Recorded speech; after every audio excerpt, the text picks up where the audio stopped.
गीता अरे ମୁଁ ତମକୁ ପୁରା ସାର୍ଟଟା ଆଇରନ୍ କରିବାକୁ କହିଥିଲି। ସେ ସାର୍ଟଟା ଆଇରନ୍ ହେଇଥିଲେ ମୁଁ ପିନ୍ଧିକି ଅଫିସ ଯାଇଥାନ୍ତି।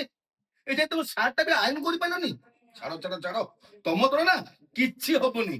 ଆରେ ଦେଖ, ପଡିଶାର ଭାଉଜଙ୍କୁ ଦେଖ, ସିଏ ନା କେମିତି ଘରକୁ ଚଳଉଛନ୍ତି। ଆରେ ସେ ଘରଠୁ ରୋଷେଇ କାମଠୁ ଆରମ୍ଭ କରି ପିଲାମାନଙ୍କ କଥା ବୁଝୁଛନ୍ତି, ତାଙ୍କ ସ୍ୱାମୀ କଥା ବୁଝୁଛନ୍ତି, ମାନେ ସବୁ କାମ ଠିକ ଟାଇମରେ କରିକି ମାନେ ଚୁପଚାପ ଥୋଇ ଦଉଛନ୍ତି। ତାଙ୍କୁ କମ୍ପ୍ଲେନ କରିବାକୁ କାହାର ସାହସ ନାହିଁ। ଆଉ ତମେ ତମେ ନା ଏନି ଟାଇମ ଘରେ ବସିଲ, ମୋବାଇଲ ଖିଞ୍ଚିଲ, କୋଉ କାମ ଦାମ ଠିକରେ ବି କରିପାରିଲନି।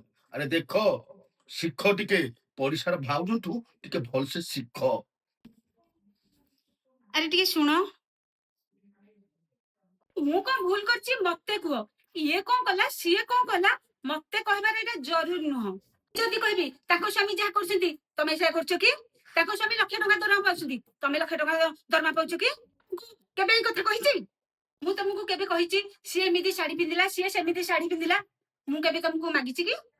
ସକାଳେ ଉଠିଲି, ଘର ଦ୍ୱାର ଓଳେଇଲି, ଘର ପୋଛା ମାଇଲି, ତମକୁ ଚାହା କରିକି ଦେଲି, ବାପା ମାଙ୍କୁ ଜଳଖିଆ କରିକି ଦେଲି, ପିଲାମାନଙ୍କୁ ଟିଫିନ କରିକି ତାଙ୍କୁ ସ୍କୁଲକୁ ପଠେଇଲି, ପୁଣି ତମ ପାଇଁ ରୋଷେଇ କଲି, ତମେ ଅଫିସ କି ଯିବ ଖାଇକିରି, ପୁଣି ତାପରେ ବି କହୁଛ ମୁଁ କରୁଛି କଣ? ତାପରେ ବି ଆସିକି ମତେ ତମେ ଏମିତି କହୁଛ, ମତେ କଷ୍ଟ ଲାଗିବନି?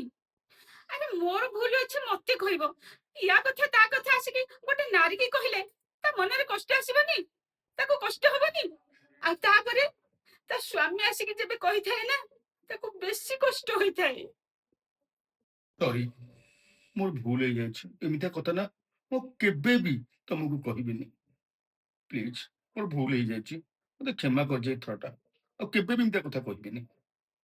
ପ୍ଲିଜ ମତେ ଆଉ କେବେ ବି ଏମିତି କଥା କହିବନି। ମୋର ଭୁଲ ମତେ କହିବ।